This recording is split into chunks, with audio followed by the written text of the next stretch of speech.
ito na yung paakyat ng Atimonan, Quezon. So dito tayo dadaan sa Continue on Asian Highway 26 for 92 kilometers. tayo dadaan sa Bitukang Manok. Oh no, hindi mo ma-drone.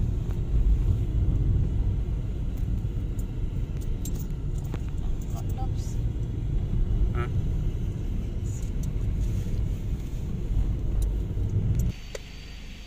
Hindi ako laps ng video. Okay.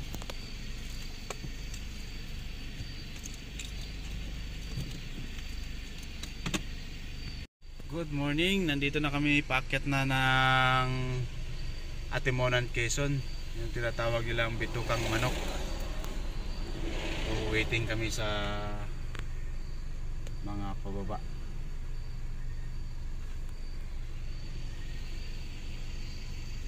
So go na tayo, go, paakyat na kami. Dayo.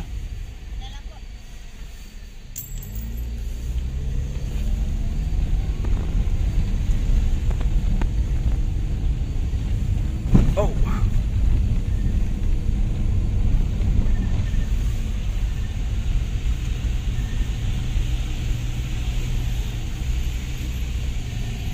So may ginagawa dito pala.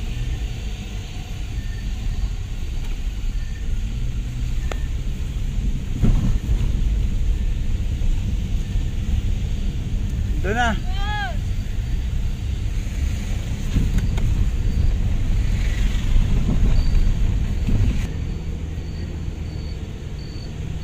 So ito na yung Bitukang Manok.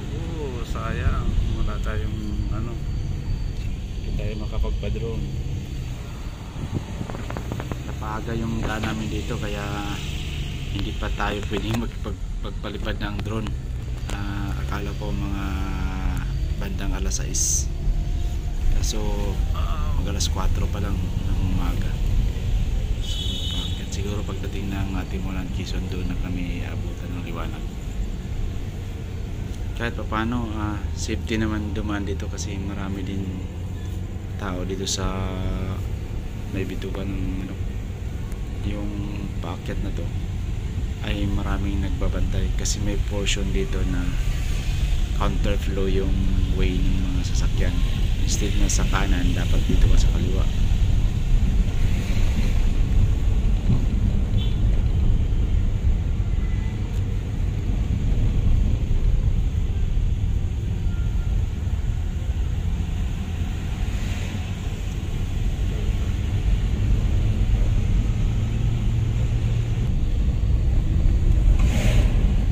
Medyo traffic dito sa Bitukang Manok. Ayan, traffic. Bibigay lang ako ng sa mga nag-a-assist dito, yung mga traffic. So, yan. Kuya oh. Salamat po, ingat. Kasi walang mga sweldo yung mga yan eh. Mga lang yan ito. Volunteer.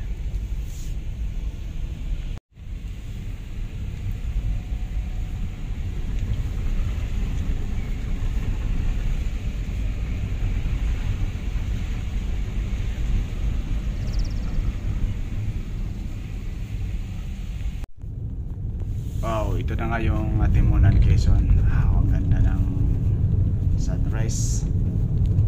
Ganda ng view dito sa tabing dagat. Sarap mag-jogging dito. Mag-stop over muna kami dito sa viewing lang.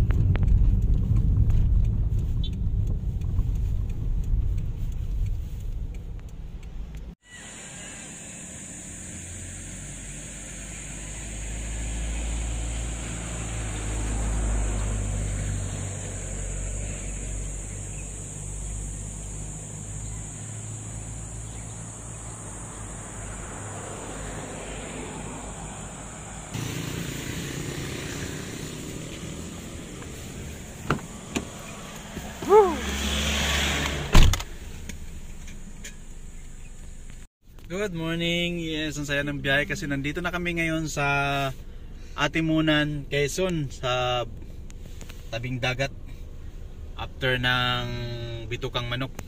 So time check 5:22 AM. So dito pala yung sunrise, titingin lang tayo saglit. Pero hindi na natin yan antayin lumabas kasi mabilisan lang yung biyahe natin. So let's go. Wow. Dito si Brixam. Taga dito tayo. Ganda ng ano tabing dagat Tapos yung araw papalabas na.